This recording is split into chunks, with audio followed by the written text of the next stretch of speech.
Africa has been so wronged by other civilizations. We were the enablers of the first industrial revolution. When our ancestors were taken to work in the farms in Europe, we enabled that revolution.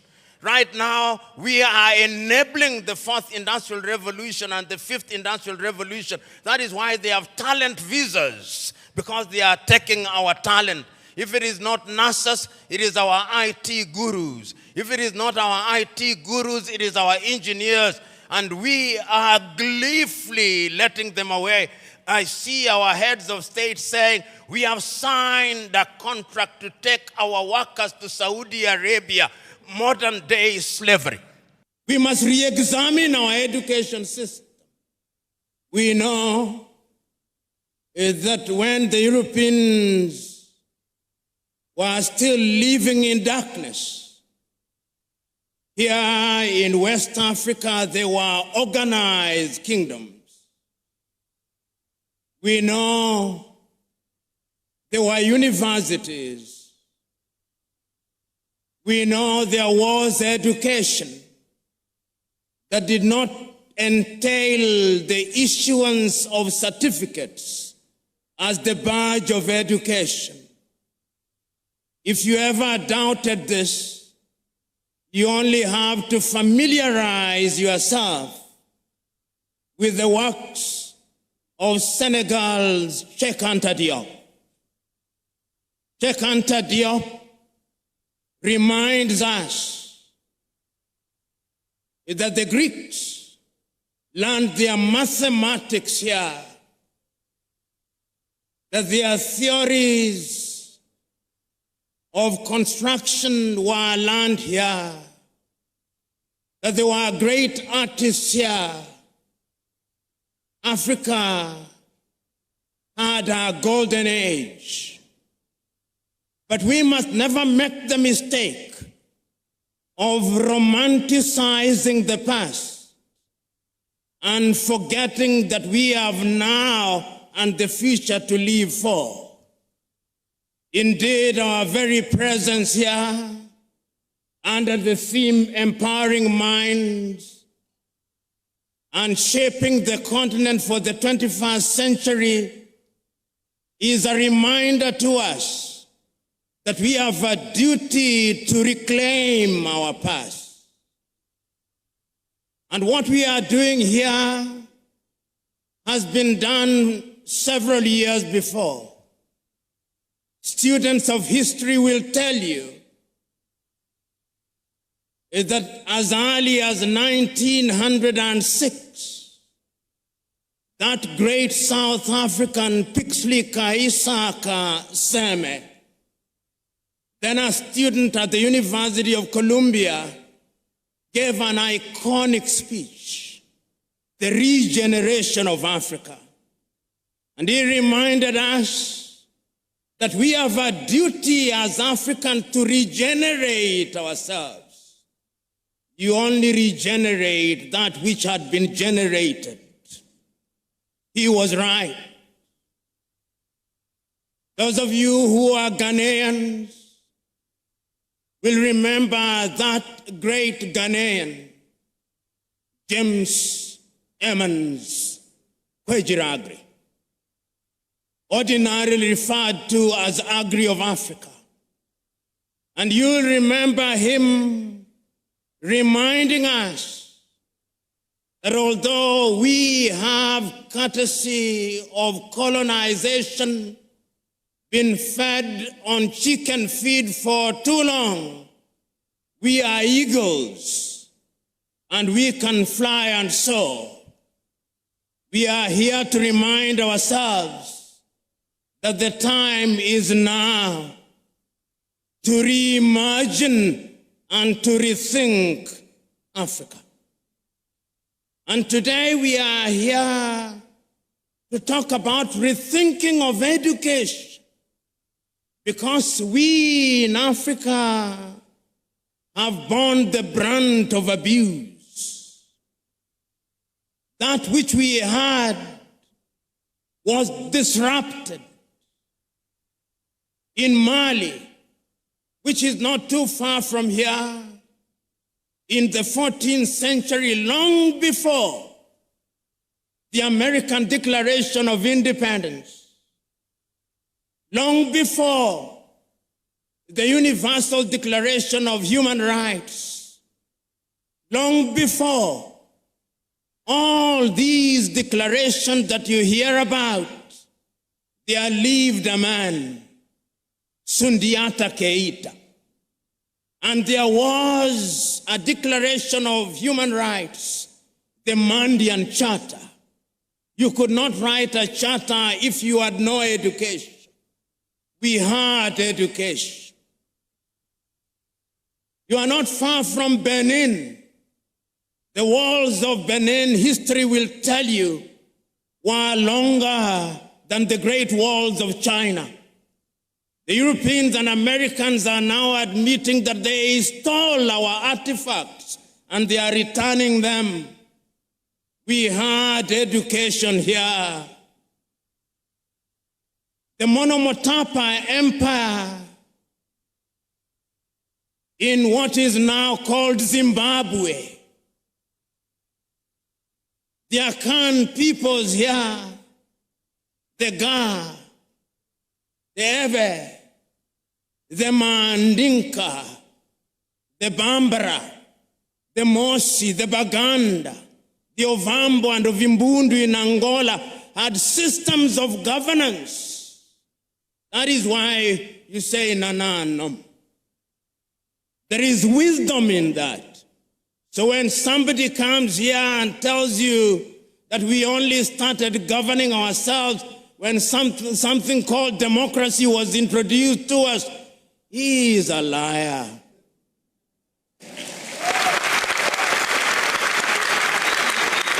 And we are telling ourselves that we were disrupted. This is why we have this conversation today. The disruption was so great. But the disruption was so thorough that when we regained our independence, or even before, we were told that our names were not good. So that when you are Christianized, and you are Pipim, and you went for baptism, and you renounced the devil with all his works, they also said you have to be John. Because in their scheme of things, it appears that the heavens only recognize John, not Pipim.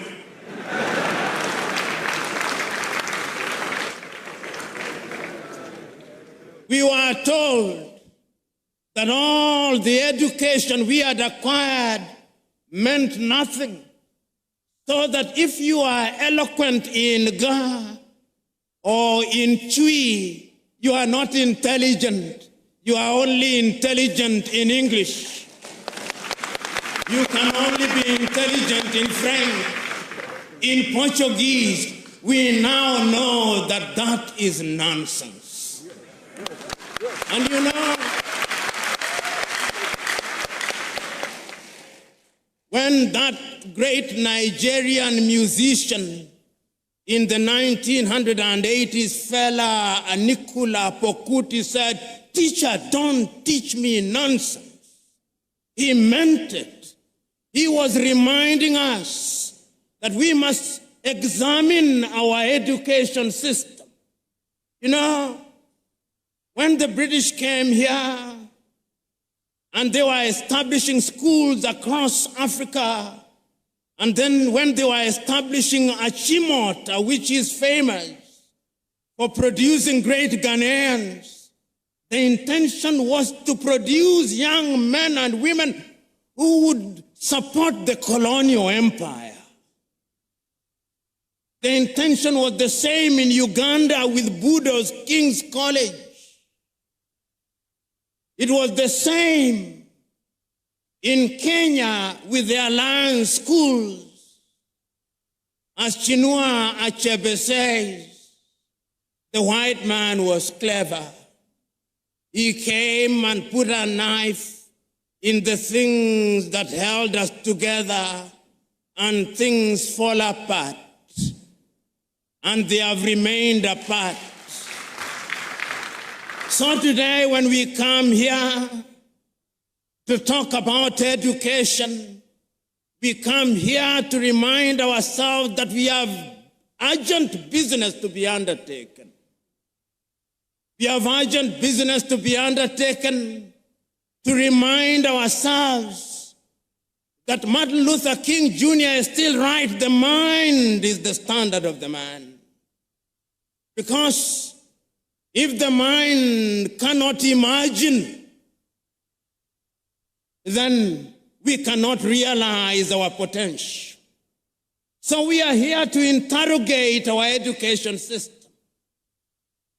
My good friend, Samuel Pippin, doing the work that he came to do, to lay the ground, reminded you appropriately that we have now become famous for producing graduates in agriculture, some of whom, if you allow me a little latitude and hyperbole, cannot distinguish between a goat and a sheep.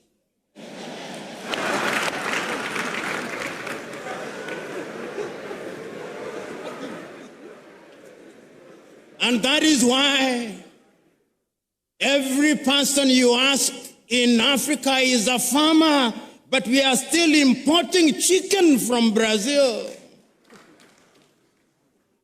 When I sit at the breakfast table in any African country, what am I served with? Nescafe from Nestle in Switzerland. There is not a single coffee bush in Switzerland. When I sit at the breakfast table, cocoa from Nestle, and yet Ghana is the largest producer of cocoa. What happened? We were disrupted. Pippin was right. When we want to build our roads, we have engineers, most of whom today, if you do not address them as engineers so-and-so, they rise up, ready to beat you up. But yet, when we are building our highway from Accra through to Winneba, through to Cape Coast, through to La Côte d'Ivoire, it is the Chinese that I see.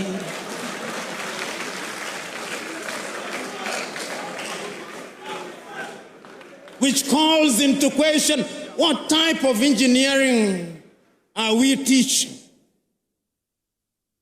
We are producing doctors,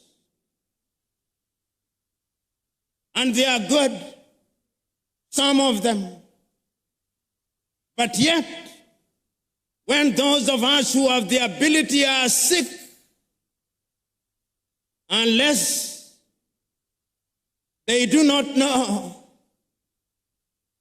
they want to be airlifted to Dubai and to Germany. They have no faith in our medical system. When we are sick during COVID, all Africa is crying to America, oh, give us Moderna, give us Pfizer, to the Russians, give us Sputnik. We are crying. Yet we have universities with professors in medicine.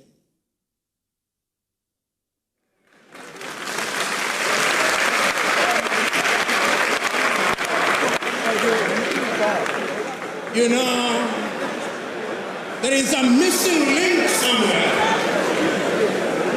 Until the day we have the courage to find that missing link, then we are not preparing for the 21st century.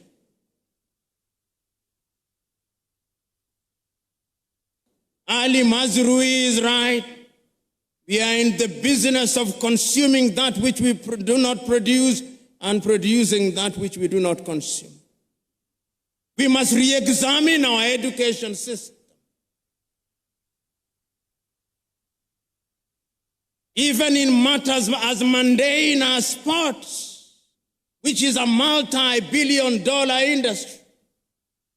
The United States of America offers our young men and women scholarships to study sports. Our universities don't. Football is a multi-billion-dollar industry. But yet, when one of the masters of ceremony was speaking in jest, it is not the anthem of Asante Kotoko that he remembered, but that of Liverpool, we shall not walk alone.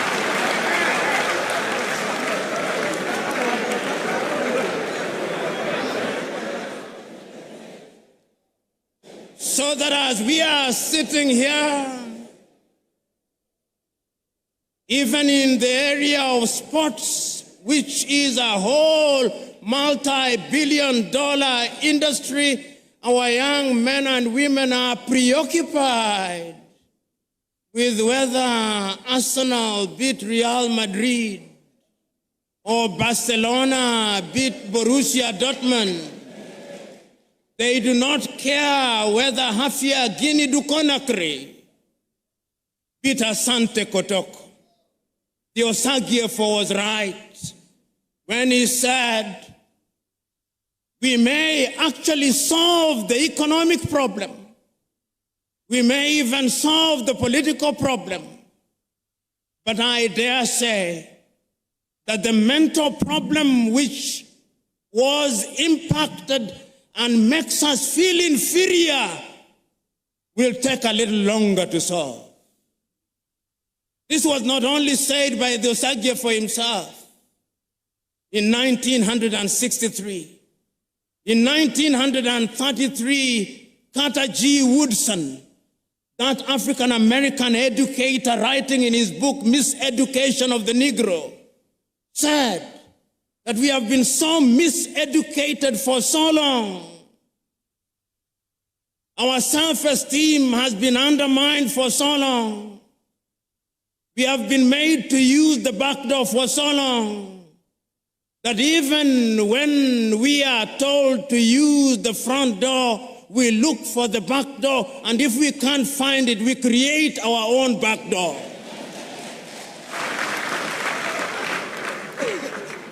The level of our miseducation is amazing.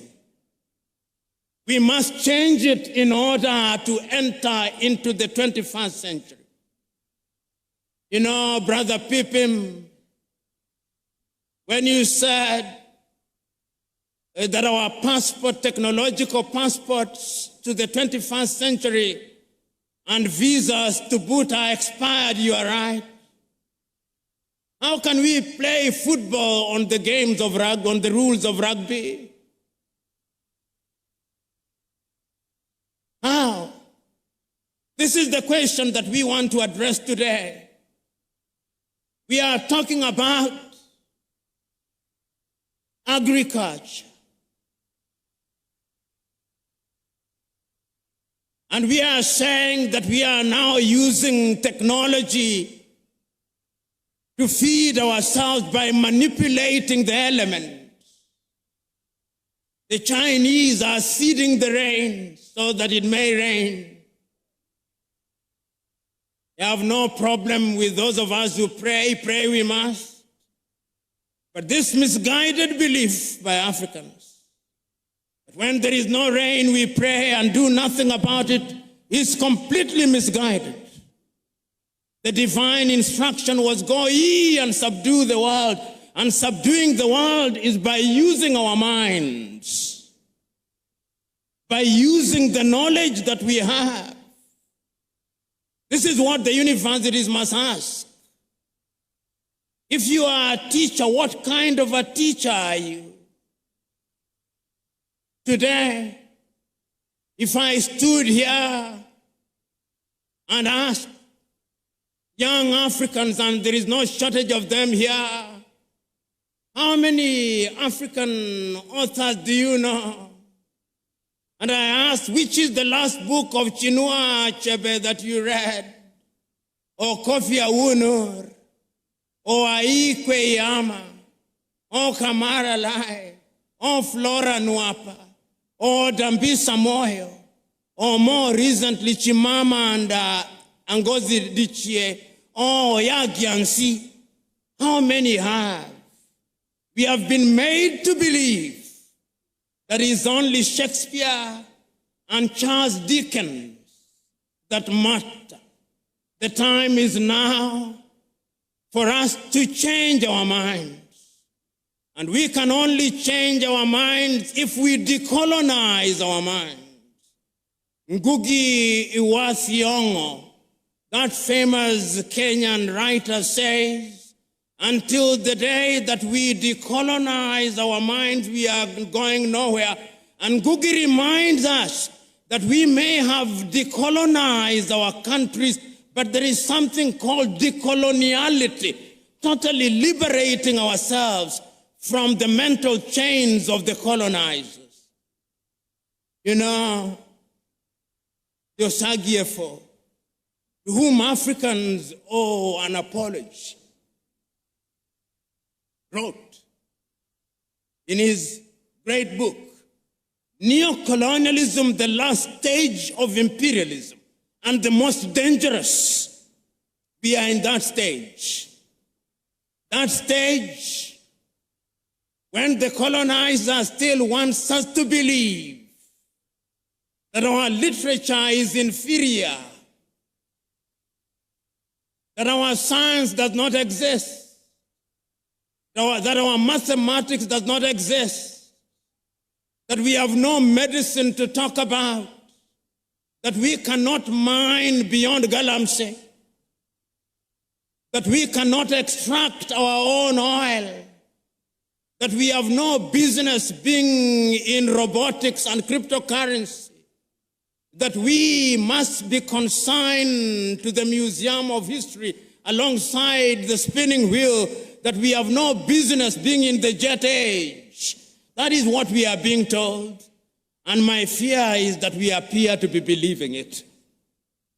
We appear to be believing it because in our institutions of learning, when you look at our curriculum and you look at the curriculum of a number of countries in the Middle Ages, there is no difference.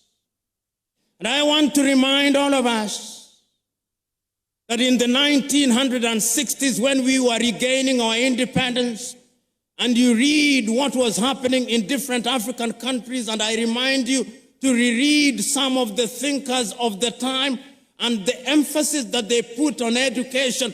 I was rereading for the umpteenth time the 32 speeches that were delivered by African leaders in Addis Ababa, Ethiopia, between the 23rd and 25th days of May 1963, all of them, without exception, said one thing: if we are to give meaning to our independence, then education must be our focus. So said Ethiopia's Haile Selassie. If we want to change the continent of Africa, we must give meaning to education. So said Mwalimu Julius Kambarage Nyerere of Tanzania on that day.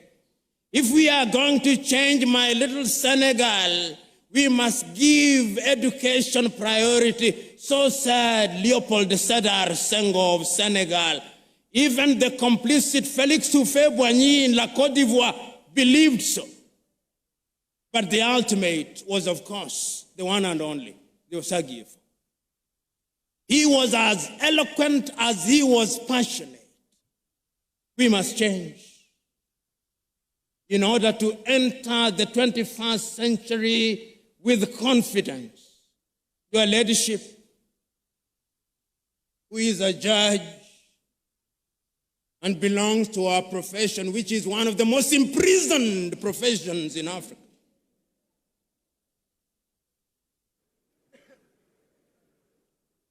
When you see our judges dressing, they still dress like Father Christmas.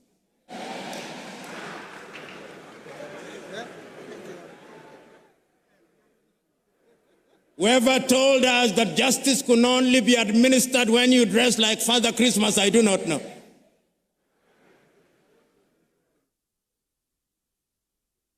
When we are citing, even deciding a matter on land law in Ghana, in Cape Coast, we still want to cite some decision that was made by some English judge in the 13th century, as if we did not have our own land laws. The time has come that we must rethink and re-enter the 21st century with laws that are known to Ghana.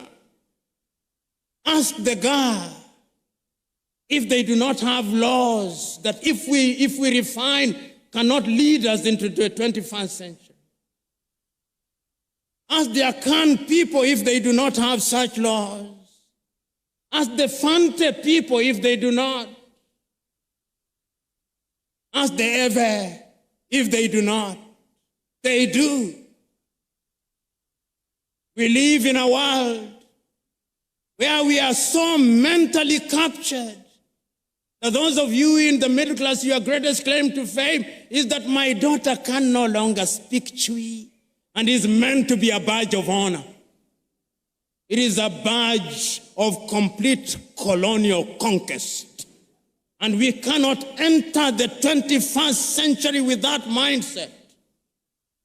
Go to the countries in the Scandinavia, which we can dare compare ourselves with. Go to Denmark, they teach in Danish. Go to Norway, they teach in Norwegian. Go to Sweden, they teach in Swedish. Go to Finland, they teach in Finnish. Go to Korea, they teach in Korean. Go to China, they teach in Chinese. Go to Japan, they teach in Japanese. Then they meet the world. But you and me, here I am waxing eloquent in English.